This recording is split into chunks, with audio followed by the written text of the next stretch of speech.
الله من الشيطان الرجيم. بسم الله الرحمن الرحيم. إن الله يحب التوابين ويحب المتطهرين.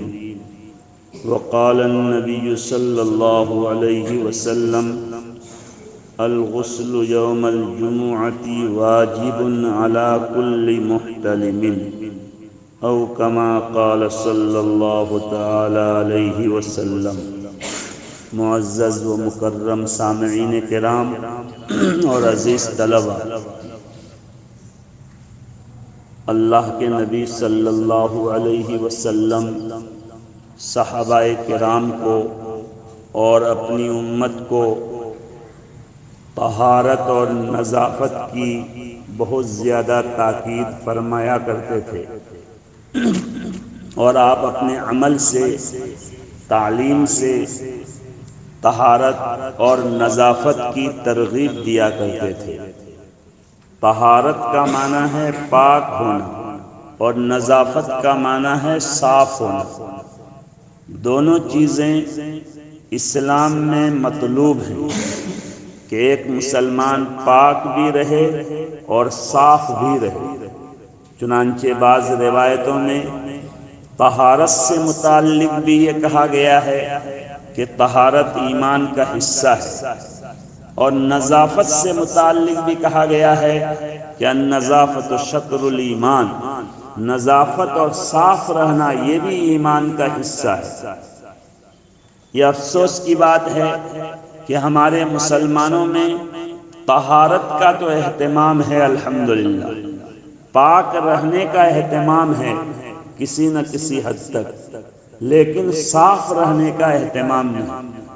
اس کے برخلاف ہمارے دوسرے بھائیوں میں صاف رہنے کا اہتمام ہے، لیکن پاک رہنے کا اہتمام نہیں۔ بغیر پانی کے پیشاب کر لینا، پیشاب کرنے کے بعد اس کا استنجا اور صفائی نہ کرنا، اور ہاتھ کو بھی ٹھیک سے نہ دھونا، کھڑے کھڑے پیشاب کر لینا کہ چھینٹے بھی کپڑے میں لگے، تو یہ سب باتیں ان کے اندر ہیں، یعنی پاکی کا ان کے یہاں اہتمام نہیں، لیکن صاف ستھرا رہنے کا اہتمام ہے۔ ان کے کپڑے آپ کو صاف ملیں گے، ان کا منہ آپ کو صاف ملے گا، ان کے منہ سے کبھی کوئی مہک اور بدبو عام طور سے نہیں ملے گی، ان کے بدن سے کوئی مہک نہیں آئے گی، لیکن پاکی کا ان کے یہاں اہتمام نہیں۔ اس کے برخلاف ہمارے لوگوں میں پاکی کا تو اہتمام ہے، لیکن صفائی کا اہتمام نہیں۔ حالانکہ اسلام نے دونوں چیزوں کی تعلیم دی ہے، اللہ کے نبی صلی اللہ علیہ وسلم نے دونوں چیزوں کی تعلیم دی ہے۔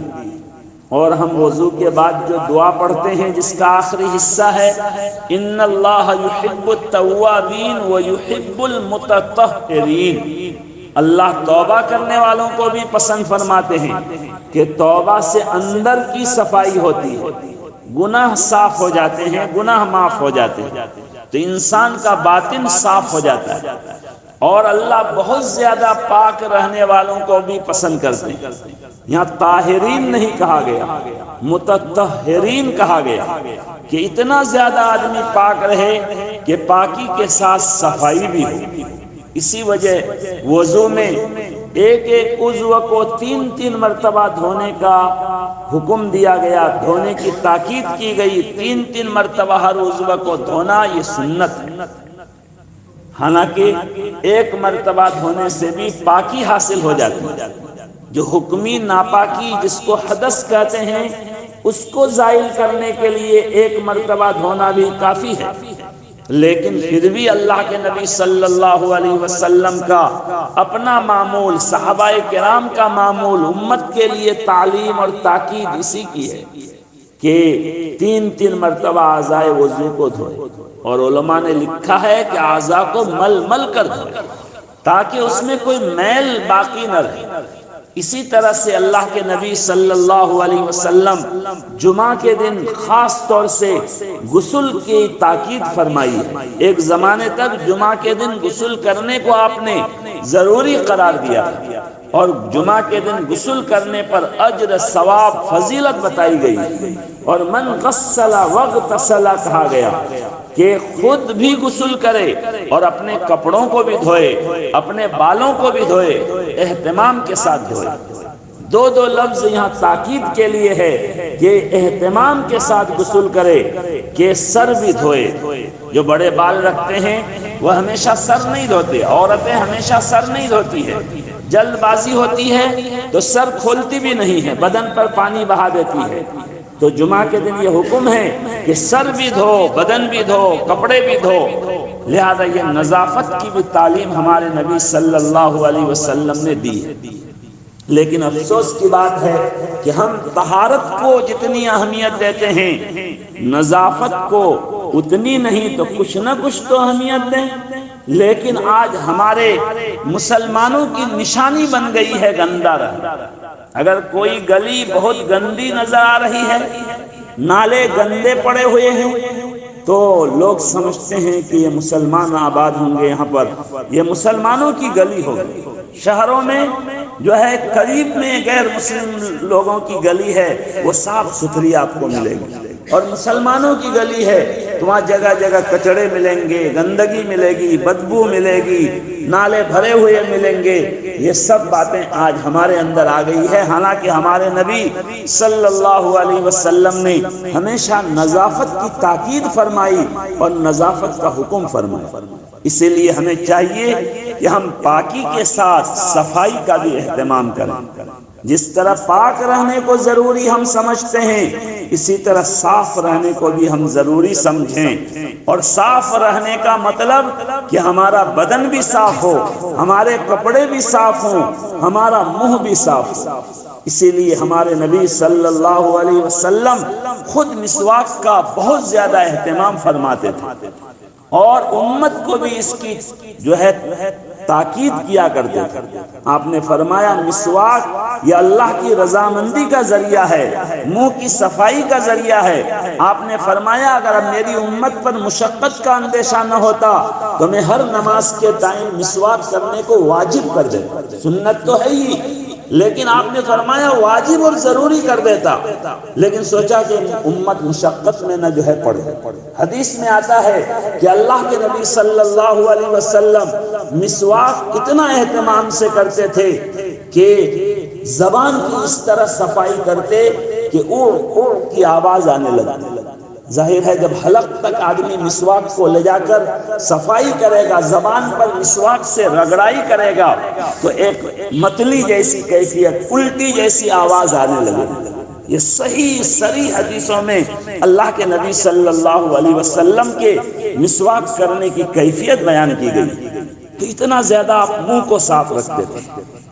چنانچہ ہمارے علماء نے لکھا ہے کہ آپ صبح اٹھتے ہی سب سے پہلے مسواک کرتے، رات میں سونے سے پہلے آپ مسواک کرتے۔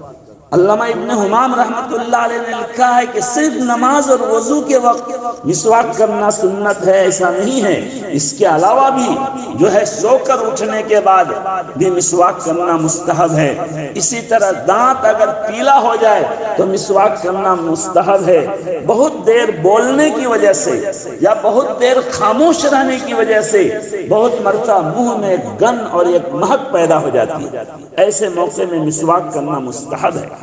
میں نے ایک مرتبہ طلبہ سے کہا تھا کہ اس زمانے میں لوگ اتنی چکنی چیزیں نہیں کھاتے تھے، اس لیے مسواک منہ کی صفائی کے لیے کافی وافی ہو جاتی تھی، لیکن آج ہم بہت سی چکنی چیزیں کھاتے ہیں اور اس اہتمام سے مسواک نہیں کرتے، تو مسواک کرنے کے بعد بھی منہ سے مہک اور بدبو آنے لگتی۔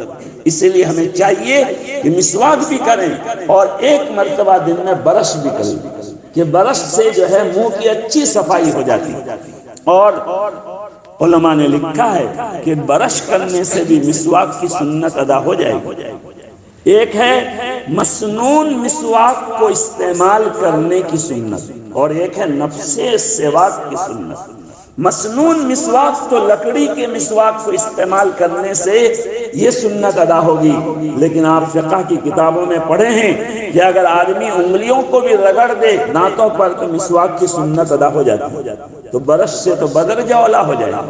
اس لیے ہم ایک مرتبہ 24 گھنٹے میں برش بھی کریں، جو نئی چیزیں ہمارے فائدے کی ہیں انہیں ہمیں فائدہ اٹھانا چاہیے۔ اسلام بہت خوبصورت مذہب ہے، اچھی چیزوں سے منع نہیں کرتا، لہذا جو ہمیں چاہیے کہ ہم اپنے منہ کو بھی صاف رکھیں، اپنے کمرے کو صاف رکھیں، اپنے بستر کو صاف رکھیں۔ ہمارے نبی صلی اللہ علیہ وسلم کی سنت ہے کہ آدمی جب بستر پر سونے جائے تو بستر کو 3 مرتبہ جھاڑ لے۔ اگر چادر اٹھا کر جھاڑیں گے تب تو بہت اچھا، اگر چادر بچھی ہوئی ہے اور کچھ نہیں ملا تو اپنے لنگی اور چادر کے کنارے سے ہی 3 مرتبہ جھاڑو۔ صاف حدیث میں ہے کہ تم کو معلوم نہیں ہو سکتا ہے تمہارے بستر پر کوئی کیڑا مکوڑا کوئی موذی آ کر جو ہے اپنا ٹھکانہ بنا لیا ہو اور تم جا کر سو جاؤ گے، بعد میں کیڑا تم کو کاٹ لے گا، موذی جانور تم کو کاٹ لے گا، اس لیے جھاڑ کر سو۔ دیکھیے یہ بھی صفائی کا اہتمام، ہر جگہ صفائی میں فائدہ ہے، اس لیے ہمیں چاہیے کہ ہم نظافت کا اہتمام کریں، نظافت کا خیال کریں۔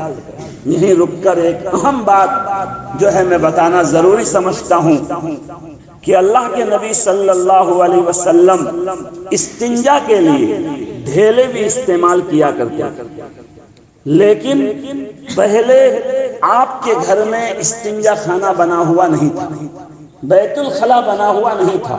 بخاری شریف کی حدیث میں ہے کہ ازواج مطہرات ہماری مائیں بھی کھیت میں اور میدان میں رات میں استنجا کرنے جاتی تھی، بیت الخلا کے لے جاتی تھی۔ گھر میں بیت الخلا نہیں بنے ہوئے، اور اس زمانے میں گھر میں بیت الخلا بنانا یہ معیوب بھی سمجھا جاتا ہے۔ اس زمانے میں تو ڈھیلوں کا اہتمام تھا، لیکن بعد میں اللہ کے نبی صلی اللہ علیہ وسلم کے گھر کے قریب میں بیت الخلا استنجا خانے بن گئے۔ کسی بھی حدیث میں یہ نہیں ہے کہ ان استنجا خانوں میں بھی اللہ کے نبی ڈھیلوں کا استعمال کیا کرتے۔ آج ہم لوگ ڈھیلے کو واجب کا درجہ دے دیے ہیں، اور مشترک بیت الخلاؤں میں ہمارے مسجد کا بیت الخلا اور مدرسے کا بیت الخلا میں جہاں جائیے اس طرح گندگی رہتی ہے کہ آدمی کے لیے وہاں گھسنا اور جو ہے وہاں بیٹھنا مشکل ہو جاتا ہے۔ کیوں کہ ہم اپنی نجاست والا ڈھیلا وہیں پر رکھ دیتے ہیں، نجاست صاف کر کے وہیں ٹین میں اور کہیں کہیں تو بالکل فرش میں ڈھیلے گرا کے چھوڑ دیتے ہیں۔ ہم سمجھتے ہیں کہ ہم نے سنت پر عمل کیا، حالانکہ خدا کی قسم یہ سنت نہیں ہے، کبھی بھی وہ چیز سنت نہیں ہو سکتی ہے جو دوسروں کی ایذا کا اور تکلیف کا ذریعہ۔ اللہ کے نبی صلی اللہ علیہ وسلم دوسروں کو ایذا اور تکلیف پہنچانے سے اتنا اہتمام کے ساتھ منع کیے ہیں کہ آپ نے مالا بدھ میں پڑھا ہے، جو ہے مولانا ثناء اللہ پانی پتی رحمت اللہ علیہ نے تو یہ یہاں تک کہہ دیا کہ در شریعت ماں غیر عزی گناہ ہے، تکلیف پہنچانا اتنا بڑا گناہ ہے ہماری شریعت میں، تو اس کے علاوہ کوئی گناہ ہی نہیں، لہذا اس کو لوگ سنت سمجھ کے کرتے ہیں اور دوسروں کی ایذا کا ذریعہ بن گیا۔ بالکل پانی کافی اور وافی، اگر کسی کو پیشاب کا قطرہ ٹپکتا ہو وہ ڈھیلا استعمال کرنا چاہے، ڈھیلا اور پانی کو جمع کرنے کو علماء نے افضل قرار دیا۔ پانی کے باوجود ڈھیلا کا استعمال کرنا سنت ہو یہ کسی بھی فقہ کی کتاب میں نہیں، دونوں کو جمع کرنا افضل ہے، اور یہ بھی صاف مسئلہ لکھا ہوا ہے کہ پانی اور ڈھیلا میں پانی اولا ہے، لہذا پانی سے استنجا کر لے تو یہ کافی وافی۔ اگر کسی کو قطرہ ٹپکنے کی بیماری ہو وہ ڈھیلا استعمال کرے تو اپنے پولیتھین میں ڈھیلا بند لے جائے اور پولیتھین میں لے کے آئے، کسی جو ہے گندی جگہ میں ڈال دے، کسی جگہ گاڑ دے۔ لیکن بیت الخلا میں ڈھیلا چھوڑنا اپنی نجاست کا، اپنی نجاست اپنے کو تو جو ہے اتنی گندی نہیں معلوم ہوتی، مگر دوسرا آدمی جو آپ کے پاس جائے بات جائے گا، آپ کی نجاست پر ان کی نظر پڑے گی تو ان کو بہت گھن محسوس ہوگی، اور تیسری مرتبہ خود آپ جائیں گے تو آپ کو بھی اس سے گھن محسوس ہوگی۔ اس لیے ہمیں چاہیے کہ ہم مشترک استنجا خانوں کو اس طرح سے جو ہے گندے کر کے نہ رکھیں۔ جو چیز مشترک ہے اس میں سب کا خیال رکھنا ضروری۔ ہمارا نجی کوئی بیت الخلا ہے گھر میں، ہم اس میں جیسا چاہیں رکھیں، یہ ہمارے اپنے بد ذوقی اور بد مزاجی کی بات ہوگی، لیکن مشترک استنجا خانوں کو ڈھیلوں سے بھرنا، اور آج کل کے جو استنجا خانے ہیں ان کا کنکشن نیچے حوض کے ساتھ ہوتا ہے۔ اگر وہ ڈھیلے وہاں ڈالیں گے تو جو حوض 10 سال میں بھرنے والا ہوگا وہ 2 سال میں بھر جائے گا، اور حوض بھرنے کے بعد بہت مرتبہ اس کو خالی کرنے کے لیے اتنا خرچہ ہوتا ہے کہ حوض بنانے کے آدھے خرچے کے برابر پہنچ جاتا ہے۔ اس لیے ہمیں چاہیے کہ ہم استنجا خانوں میں اور مسجد مدرسے کے خاص طور سے مشترک استنجا خانوں میں بالکل ڈھیلے کا استعمال نہ کریں، اگر کریں تو اپنا ڈھیلا پولیتھین میں لے جائیں اور پولیتھین میں بند کر کے لائیں۔ وہاں ڈالنا جو دوسرے کی ایذا کا ذریعہ ہوگا وہ کسی بھی طرح روا اور جائز نہیں، دوسرے کو تکلیف پہنچانا یہ حرام ہے۔ آج کل ٹیشو پیپر بھی آ گیا ہے، اگر ٹیشو پیپر کا استعمال ہو جائے وہ بھی حوض میں زیادہ گرنے سے اس سے بھی بھرے گا، اور ڈھیلے کے مقابل میں کم نقصان ہے۔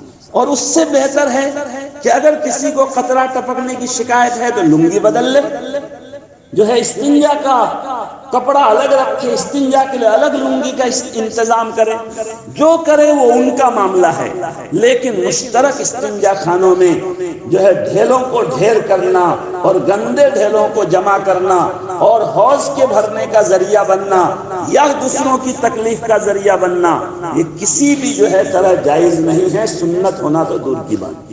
اس لیے ہم لوگ جو اس میں غلو کر رہے ہیں اور اس کو واجب کا درجہ دے دیے ہیں، اور ایک طرف جو ہے سنت سمجھتے ہیں اور دوسری طرف سے آنکھ بند کر لیے ہیں کہ دوسروں کے لیے کتنی تکلیف کا ذریعہ بنے گا، یہ ہم نہیں سمجھتے۔